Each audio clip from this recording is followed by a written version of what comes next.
नमस्कार दोस्तों, मैं रजनीश कुमार आप सभी का बहुत बहुत स्वागत करता हूं आपके अपने YouTube channel Rajneesh Ramesh official पे।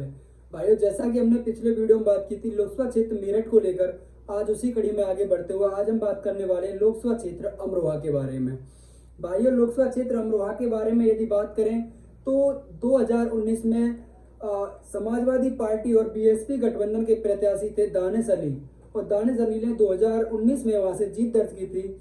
लेकिन 2024 आते आते उनका मोह कांग्रेस पार्टी की तरफ बढ़ गया और वो 2024 में इंडिया गठबंधन कांग्रेस पार्टी से अमरोहा से प्रत्याशी हैं।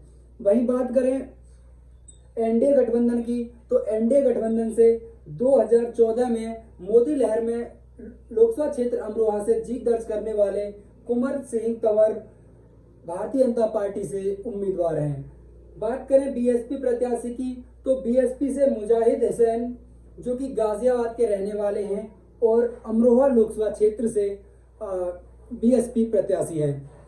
बात करें लोकसभा क्षेत्र अमरोहा के अंदर आने वाली 5 विधानसभाओं की, तो उनमें 5 विधानसभा हैं धरोड़ा, नौगांव, सादत, अमरोहा, हसनपुर और गढ़मुक्तेश्वर। गढ़मुक्तेश्वर विधानसभा हापुड़ जिले से लेकर लोकसभा क्षेत्र अमरोहा के अंदर रखी गई है। बात करें 2022 में उत्तर प्रदेश में विधानसभा चुनाव हुए थे, तो वहां से हम समझने की कोशिश करते हैं कि 2000 विधानसभा जब यूपी में चुनाव हुआ तब इन सीटों पर किस किस पार्टी ने कितना कितना वोट अर्जित किया। तो बात करूं धनौरा विधानसभा की, तो यहाँ से समाजवादी पार्टी के जो प्रत्याशी थे उन्होंने 91,629 मत प्राप्त किए, तो वहीं बीजेपी प्रत्याशी ने 1,02,505 मत प्राप्त किए। बात करूं बीएसपी प्रत्याशी की, तो 43,974 मत बीएसपी प्रत्याशी को यहां पर अर्जित हुए। बात करें नौगांव सादत विधानसभा की, तो नौगांव सादत विधानसभा से समाजवादी पार्टी के प्रत्याशी ने 1,08,497 मत प्राप्त किए, तो वहीं बीजेपी प्रत्याशी ने 1,01,957 मत उनके पक्ष में पड़े।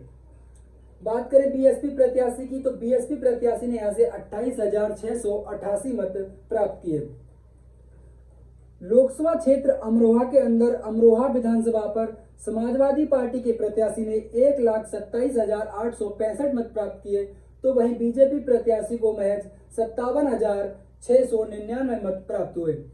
बीएसपी प्रत्याशी यहां पर 34,585 मत प्राप्त कर सके। हसनपुर विधानसभा की बात करें, तो हसनपुर से समाजवादी पार्टी के प्रत्याशी ने 97,753 मत प्राप्त किए, तो वहीं बीजेपी प्रत्याशी ने 1,20,135 मत प्राप्त किए। बात करूं बीएसपी प्रत्याशी की, तो बीएसपी प्रत्याशी ने 36,150 मत प्राप्त किए। गढ़मुक्तेश्वर विधानसभा जो कि हापुड़ जिले की विधानसभा है, जो कि अमरोहा लोकसभा क्षेत्र में आती है, वहां पर समाजवादी पार्टी के जो प्रत्याशी थे उन्होंने 77,807 मत प्राप्त किए, तो वहीं बीजेपी पार्टी के प्रत्याशी ने 1,04,113 मत प्राप्त किए। बीएसपी प्रत्याशी यहां पर 43,929 मत प्राप्त कर सके। बात करें 2022 में जो विधानसभा चुनाव हुए थे, तो वहां पर किस पार्टी के पक्ष में कुल कितना वोट आया, तो समाजवादी पार्टी के 5 विधानसभाओं का यदि योग किया जाए तो योग बैठता है 5,03,551। तो वहीं बीजेपी पार्टी के प्रत्याशियों के मिले हुए मत का यदि योग किया जाए तो उनका बैठता है 4,86,409, और बीएसपी प्रत्याशी जो 5 विधानसभाओं पर अपना मत प्राप्त करते हैं वो बैठता है 1,87,326। भाइयों, यदि हम जहां से समझने की कोशिश करें तो बीजेपी से कहीं ज्यादा मत समाजवादी पार्टी के प्रत्याशियों को यहां पर हासिल हुआ, और 2 विधानसभाओं पर समाजवादी पार्टी के विधायक जीते, जबकि 3 पर भारतीय जनता पार्टी के प्रत्याशी 2022 के विधानसभा चुनाव में जीते। लेकिन यदि 5 विधानसभाओं का यदि जब वोट प्लस किया जाए, जोड़ा जाए, तो वहां देखने को मिलेगा कि इन्हें 5,03,551 मत मिले हैं, तो वहीं बीजेपी 5 प्रत्याशियों को 4,86,904 मत मिले हैं। तकरीबन 20,000 के आसपास मत बीजेपी से समाजवादी पार्टी के पक्ष में ज्यादा रहा 2022 के विधानसभा चुनाव में। बात करें बीएसपी प्रत्याशियों की तो इन्होंने 1,87,326 मत प्राप्त किए। अब बात करें कैंडिडेटों की तो इंडिया गठबंधन ने कांग्रेस प्रत्याशी हैं दानिश अली, जो कि 2019 में समाजवादी पार्टी और बहुजन समाज पार्टी के गठबंधन प्रत्याशी थे और इन्होंने 2019 में अमरोहा लोकसभा क्षेत्र से जीत दर्ज की थी। वहीं बात करूं एनडीए प्रत्याशी हैं कंवर सिंह तंवर, जो कि बीजेपी प्रत्याशी हैं। इन्होंने 2014 में मोदी लहर में अमरोहा लोकसभा क्षेत्र से जीत दर्ज की थी। बात करें बीएसपी पार्टी से तो बीएसपी पार्टी ने यहाँ पर मुजाहिद हुसैन को टिकट दिया है और इनके अपने ही लोग मुजाहिद हुसैन का यहाँ पर विरोध कर रहे हैं, क्योंकि उनका कहना है कि मुजाहिद हुसैन गाजियाबाद के रहने वाले हैं, उन्हें मुजाहिद हुसैन नहीं डॉक्टर मिराज चाहिए, जो कि वहाँ के लोकल बीएसपी नेता हैं। अब बात करते हैं जातीय समीकरण की तो जातीय समीकरण से अगर हम समझने की कोशिश करें तो लोकसभा क्षेत्र अमरोहा मुस्लिम बाहुल्य क्षेत्र है और मुस्लिम बाहुल्य विधान लोकसभा क्षेत्र है। बात करूं मुस्लिम समुदाय की तो मुस्लिम समुदाय के यहाँ पर लगभग 6.5 लाख मतदाता मुस्लिम समुदाय के हैं। एक बहुत बड़ा नंबर मुस्लिम समुदाय के मतदाताओं का यहाँ पर है। दूसरा जो बड़ा समाज है वो है यहाँ पर एससी समुदाय का यहाँ पर लगभग 3 लाख प्लस मतदाता लोकसभा क्षेत्र अमरोहा के अंतर्गत हैं। चौथा बड़ा जनसंख्या के हिसाब से अगर समाज की बात की जाए यहाँ पर तो वो है जाट समुदाय और जाट समुदाय के लगभग 1,40,000 लगभग 1.5 लाख मतदाता यहाँ पर जाट समुदाय के लोकसभा क्षेत्र अमरोहा के अंतर्गत आते हैं। वहीं बात की जाए सैनी समुदाय की तो सैनी समुदाय के लगभग 1.25 लाख मतदाता, गुज्जर समुदाय के 1 लाख मतदाता, प्रजापति समुदाय के 60,000, ठाकुर और यादव के 40 हजार मतदाता हैं। इसी तरह से अन्य भी वहां पर समाज हैं जिनका वोट बैंक छोटी छोटी संख्या में है। ये वो 8 समुदाय हैं जो बड़ी संख्या में वहां पर निवास करते हैं, जो यहाँ पर हार जीत का एक नंबर तय करते हैं, क्योंकि कोई भी पार्टी हो जातीय समीकरण यहीं से सेट करती है और फिर देखती है कि किस समाज के जो वहां पर बड़ी संख्या में वहां से उम्मीदवार उतारे जाएं।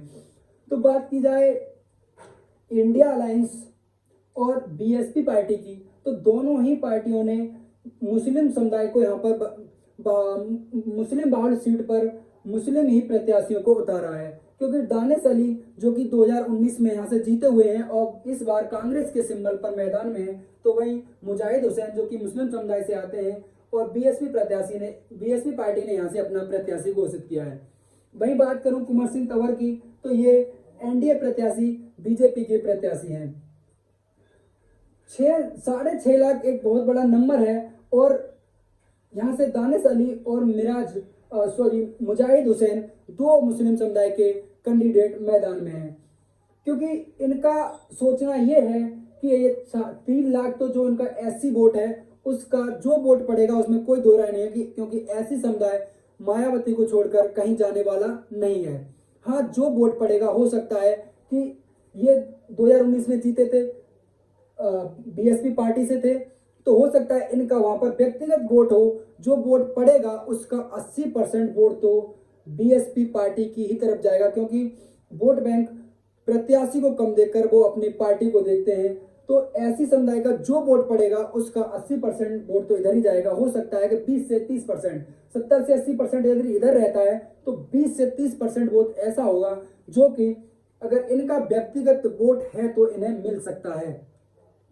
वहीं बात करूं कंवर सिंह तंवर की तो ये जाट और सैनी समुदाय, ठाकुर समुदाय और वैश्य समुदाय जो कि बीजेपी का कोर वोट बैंक है, क्योंकि जब समाजवादी पार्टी या फिर कांग्रेस की बात की जाती है तो इनके साथ मुस्लिम समुदाय को जोड़ा जाता है। समाजवादी पार्टी का कोर वोट बैंक मुस्लिम और यादव को माना जाता है। उसी तरह से बात यदि बीएसपी पार्टी की जाए तो ये एमडी का कॉम्बिनेशन बनाना चाहते हैं, मुस्लिम और दलित का कॉम्बिनेशन बनाना चाहते हैं, जैसे कि समाजवादी को एम वाई पार्टी कहा जाता है, मुस्लिम और यादवों की पार्टी।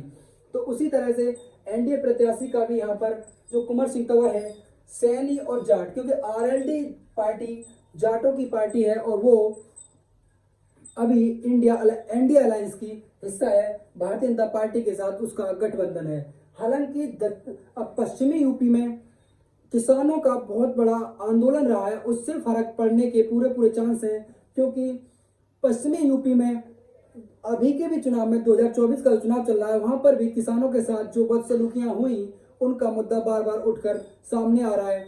बड़े बड़े नेता भी अपने मन से उन बातों को रख रहे हैं और आम जनता जो किसान लोग हैं जाट समुदाय के, वो भी इस बात को बढ़ चढ़कर कह रहे हैं कि उनके साथ गलत हुआ था। तो यहाँ पर ये वोट बैंक यहाँ से खिसकने की उम्मीद है, क्योंकि एक पार्टी का बहुत बड़ा वजूद होता है। उनकी पार्टी है आरएलडी, और आरएलडी अब एनडीए गठबंधन का हिस्सा है, बीजेपी के साथ है। तो जो वोट पड़ेगा उसका 50 से 60% तो एनडीए प्रत्याशी को ही मिलेगा, लेकिन 40% के आसपास वोट जो नाराज है, अभी भी नाराज है लोग, वो यहाँ से छटक सकते हैं और उसका फायदा दानिश अली को होगा।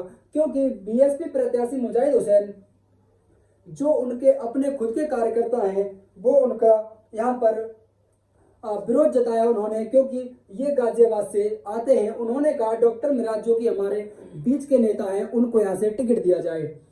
जाति समीकरण को और थोड़ा सा समझने की कोशिश करें तो यहाँ पर एक बड़ा नंबर है गुर्जर समुदाय का, और गुर्जर समुदाय पश्चिमी यूपी में मेरठ से सरदना विधानसभा से आते हैं अतुल प्रधान, और समाजवादी पार्टी में गुर्जर नेता के तौर पर उनका बहुत बड़ा कद है। क्योंकि समाजवादी पार्टी के मुखिया श्री अखिलेश यादव जी जहां कहीं भी जाते हैं बड़े मंचों पर, तो आप देखेंगे कि गुर्जरों के नेता अतुल प्रधान उनके दाएं बाएं ही नजर आएंगे, और इन दोनों के बीच में बहुत ही बड़ा प्यार भाव है, वो उनको देखने को मिलता है। क्योंकि मेरठ लोकसभा पर इनको टिकट दे दिया गया था गुर्जर समुदाय से, जो अतुल प्रधान जी हैं, लेकिन जब अखिलेश भैया ने उन्हें दोबारा लखनऊ बुलाया तो उस व्यक्ति ने हंसते हंसते कहा कि हमारे राष्ट्रीय अध्यक्ष जी का जो फैसला है उसे हम सर्वोपरि रखेंगे, और उन्होंने अपना टिकट सुनीता वर्मा को दे दिया। नामांकन होने के बाद इन्होंने अपना टिकट सुनीता वर्मा को दे दिया। तो गुर्जर समुदाय के नेता हैं अतुल प्रधान, और उनका समाजवादी पार्टी में बहुत बड़ा कद है, और पश्चिमी यूपी में भी उनका बहुत बड़ा कद है। तो ये जो वोट बैंक है, यदि अतुल प्रधान जी यहाँ पर आते हैं और वो भी अखिलेश भैया के साथ यहाँ पर अपना वर्चस्व दिखाएंगे, क्योंकि एक बहुत ही बड़े नेता हैं गुर्जर समाज के समाजवादी पार्टी के लिए, तो ये भी वोट बैंक समाजवादी पार्टी की तरफ खिसकेगा।